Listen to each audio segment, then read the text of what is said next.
तो क्या भी होता है इसका अर्थ? शिशु। क्या होता है? शिशु।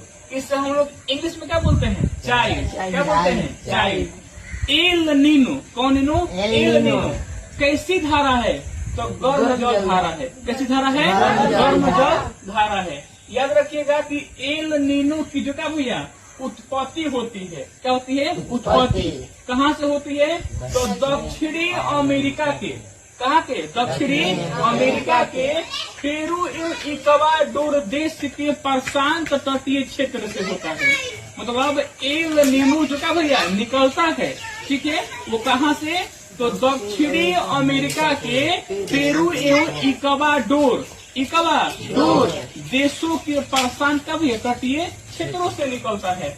और ये एल नीनो, कौन? एल नीनो ये 3 से क्या भैया 7 साल के बीच में क्या होती है? उत्पन्न होती है। तो कोई पूछेगा कि एल नीनो की उत्पत्ति कब होती है, तो बोलेगा भैया 3 से क्या भैया बीच में होती है। ठीक।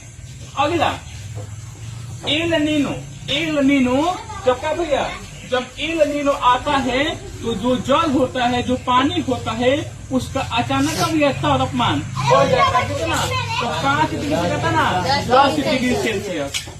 कोई पूछ देगा कि एल नीनो आने के कारण जो पानी होता है या जल होता है उसकी तापमान कितनी बढ़ जाती है? 10 डिग्री सेल्सियस। ठीक है। उसके बाद एल नीनो आने के कारण, ठीक है, एल नीनो आने के कारण उत्तर भारत में क्या भैया सामान्य से कहती है कम वर्षा होती है। और एक बार की बात है कि एल नीनो आने के कारण 1987 में, कब? 1987 में क्या भैया सूखा जैसी क्या थी स्थिति उत्पन्न हुई थी। ठीक है। कैसी?